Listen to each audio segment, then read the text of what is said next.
First and 10. And Lule has Andrew Harris, touchdown!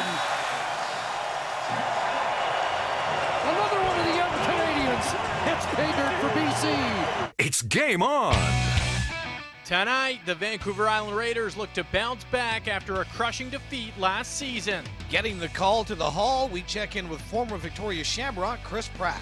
And Rugby BC unveils a new promo video tonight. Get your game face on, because it's game on. Game On is brought to you by Jenner Chevrolet Buick GMC.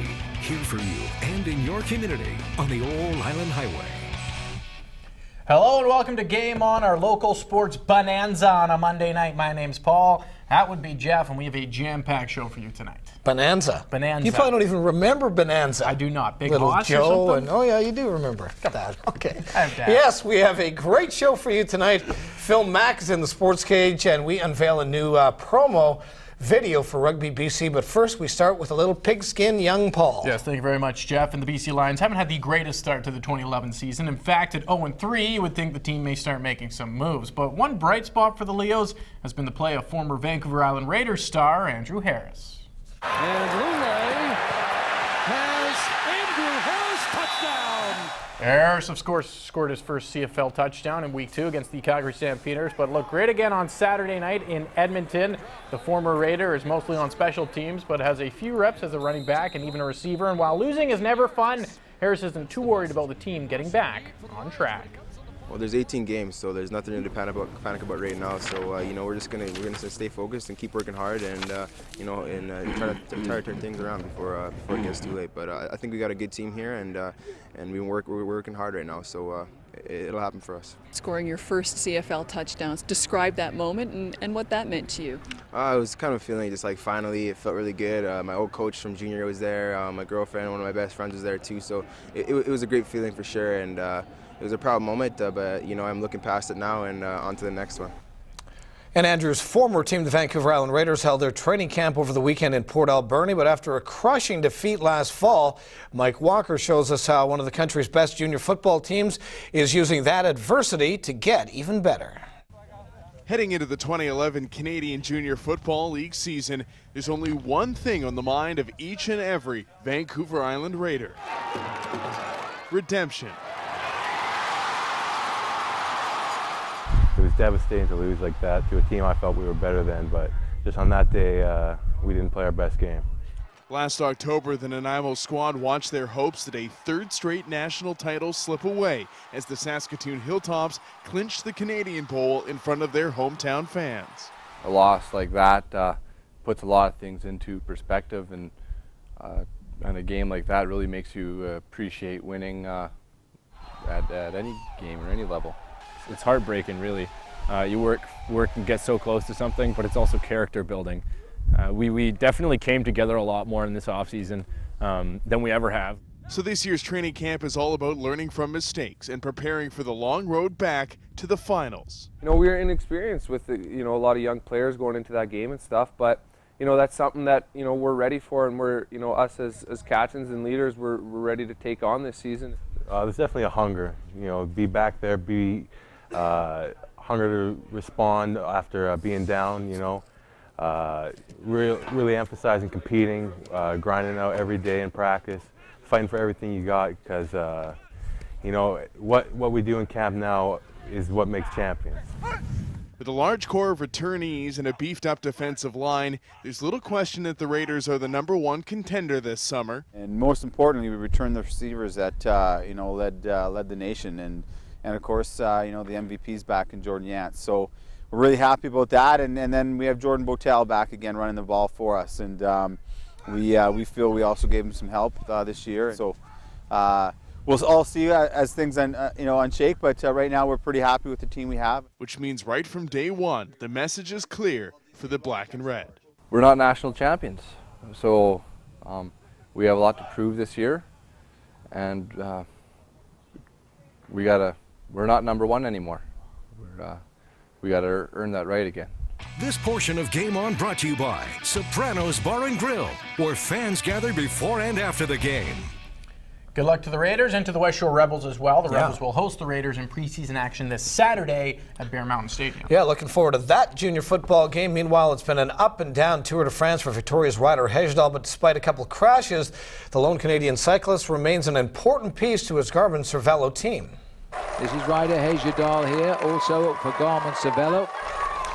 Yeah, and Ryder has gotten some great TV time over the last week as he's been the leader of the peloton now in many different situations. Now Ryder sits in 32nd place overall, but he's riding for his Garmin-Cervelo team and hoping to put other guys in contention. That being said, as they go into the Alps tomorrow, Ryder is more than capable of picking up a stage win and rocketing up the overall standings. Yeah, let's take a look at those overall standings. Francis Thomas Vogler with nearly a 2-minute lead on Frank Schleck, Ryder's Garmin-Cervelo teammate.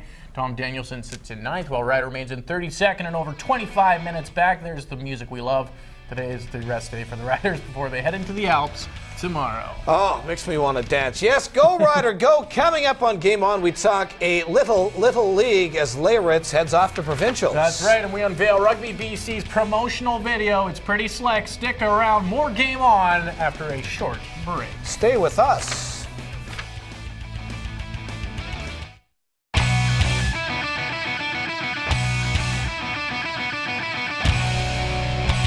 Well, welcome back to Game On. Remember to stick around for our Sports Cage when we talk rugby with Canada's Sevens captain and Victoria boy Phil Mack. Yes, and we unveil that very cool Rugby BC promotional video. But first, we switch gears to lacrosse, and a big honor for a Victoria great, Paul. Absolutely. Thanks, Jeff. And in the late 1990s, the Victoria Shamrocks were the toast of the Canadian lacrosse landscape, stringing together several national titles. And now a key member of those Man Cup teams will wear the green and white in the Canadian Lacrosse Hall of Fame. Chris Pratt got the call to the Hall last week, and for good reason. During his 10-year WLA career, Pratt averaged more than 2.5 points per game. Chris won a pair of Man Cups with the Rocks in '97 and '99, but the Hall of Famer credits his time in Victoria for this honor. I think '95 was when I think the momentum of the Shamrocks was coming back into Victoria. It was, packed houses in Memorial Arena, and it was getting very exciting. Every child that grows up in Victoria wants to play for the Shamrocks. I can remember walking into the Memorial Arena, coming in off of Blanchard, coming up the stairs, and seeing the mezzanine level and all the bright lights and the bright colors of the teams, and thinking it was so exciting. So, to finally wear that uniform it's a big thing for a kid growing up in Victoria playing lacrosse.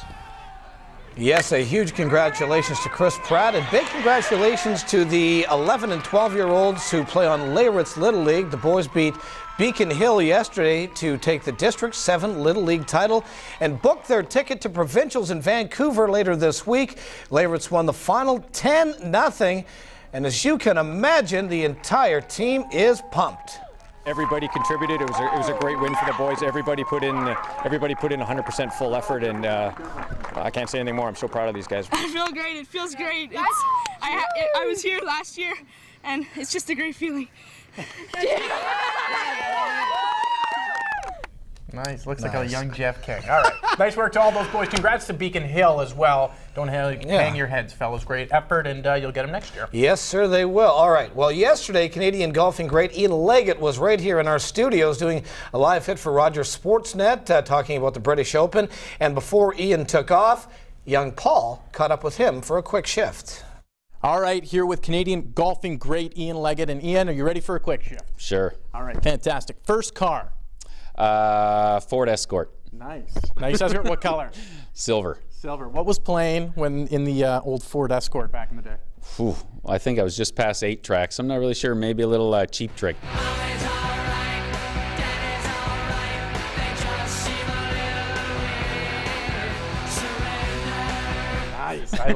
I really like. All right. In a movie about your life, who's playing Ian Leggett? Wow, that's a good one. Never really thought about it. Jim Carrey, maybe? Nice. I like it. You kind of got like a Bruce Willis look. Right Unfortunately, I do. No, it's a good one. That's not a shot. Not a shot for sure. All right. Best place to play golf on Vancouver Island? Oh, geez, there's so many. Up to Morningstar, everywhere around here, actually. Obviously, Victoria Golf Club is awesome, and I've had nice success at Cordova Bay at one time. Almost won the tournament, but I love the whole island. Could live here if didn't have to take a 2-hour ferry ride over. Canadian Open this week coming up. how good, where's Canadian golf at right now? Is it in a good place? Is it going to get to a better place? Where's it at right now? Well, obviously right now we're struggling with the guys that are out on tour. You know, Steven and Mike haven't really been playing that great, but, you know, Steven's susceptible to showing up at any point in time. But I think the young guys, you know, the Nick Taylors and the Matt Hills and those type of players, there's a good, nice young crop of guys about to come up. All right. Now, Tiger had his fist pump when he got a killer putt. What was the Ian Leggett? What was your signature move? I didn't really have one. You know, I should have adopted the Happy Gilmore riding the horse around on my putter, maybe. Yeah. That should have been it. I like it. Fantastic. All right. This quick shift brought to you by Ian Leggett.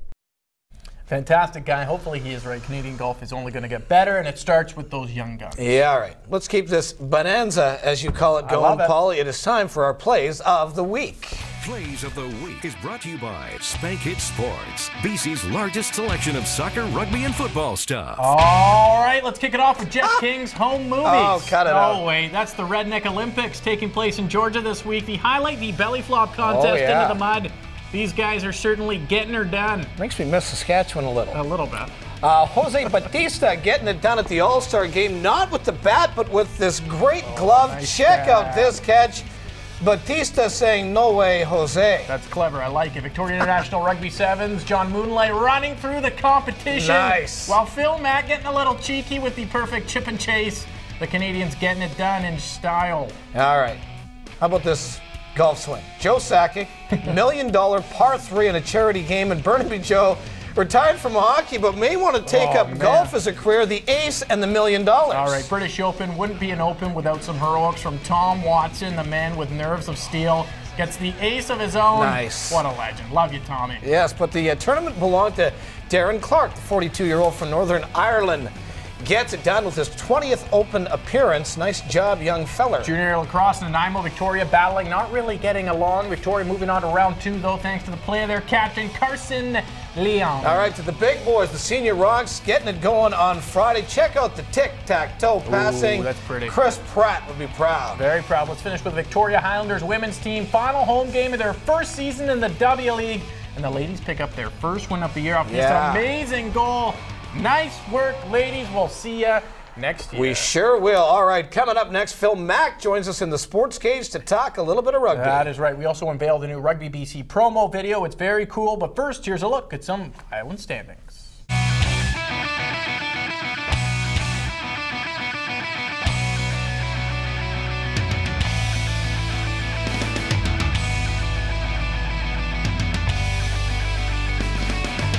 Standings are brought to you by Robbins Parking, proudly supporting local community and events.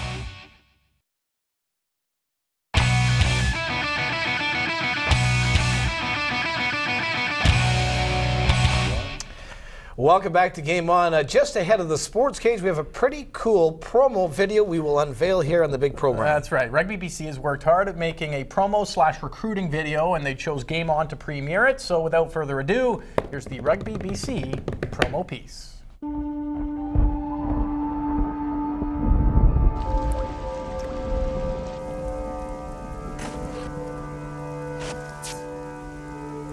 This ball has been through it all.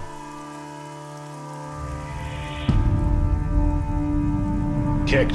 Carried. Cradled. Stolen. Captured. Driven. Lifted. Knocked on. In rain. And shine. From yesterday. Today. Tomorrow. It unites us. In friendship. Camaraderie.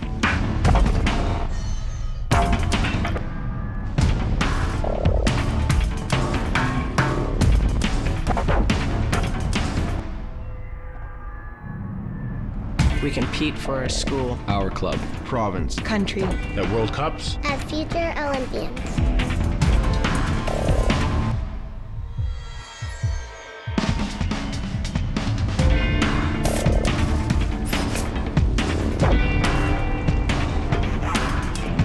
A legacy, a destiny, an opportunity.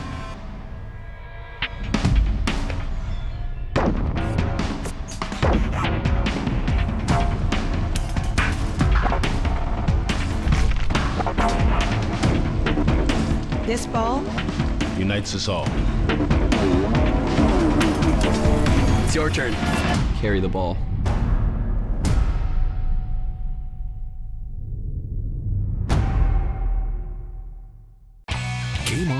Sports Cage is brought to you by Country Grocer. You'll feel like family. Yeah, very cool video, and Phil Mack joins us right now, Canadian Rugby Sevens captain, and with the Vikes as well. First of all, what do you think of the video? I mean, sort of looking cool pretty slick. I thought that, yeah, it looks pretty cool, and I think it's a good step in the right direction. Yeah, let's talk about this weekend, Victoria International Rugby Sevens Classic, and you guys took the. That's right, the inaugural one. You guys won it all. I guess the U20s and in the seniors, and yeah, just how was it? It was pretty awesome. I thought the organizers did an amazing job. Doug Tate really wanted the trophy to stay in Canada's hands, so we're happy to do it. That's right. I think we have some highlights of the final here, if we can take a quick look at them. And just you guys were up. Well, this is actually you guys winning another tournament. Yeah, Canada. This is that's Mr. Moonlight, I believe. Big John Moonlight bullocking his way in. That's a different tournament, but talk a little bit about this, because this was a big win for you guys as well. This is Hong Kong. It's part of the IRB Sevens series. Right. Yeah.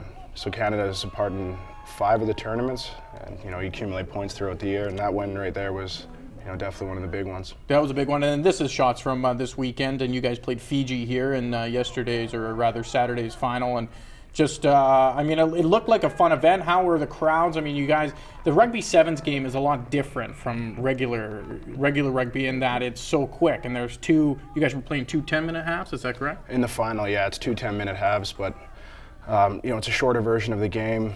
It's really exciting, fast pace, and there's a high turnover rate with the teams, so it keeps the fans kind of, intrigued in the game, watching team after team take the field. Do you think this is going to be the way that rugby goes in the future? Is it going to, remain where the 15s are, sort of the premier thing, and then this is just sort of an offshoot to it? I know that the Olympics, it'll be Olympic sport in 2016, but it's such a fun game to watch. You see, this is where rugby is going to go. Well, I think so too. With it being in the Olympics, it's going to give some of these other countries, that don't necessarily have a shot at winning a medal. Right. Samoa, Fiji. It's going to give Canada, right, all these other countries a chance to actually compete and win a medal, which is, it's awesome. Yeah. So do you focus primarily yourself on sevens, or do you look to play both games, or how do you go about training now? Well, personally, I like the game of sevens. It's fast paced and it kind of suits You're built my style. for that, aren't you? That's right. Yeah, exactly. The speed.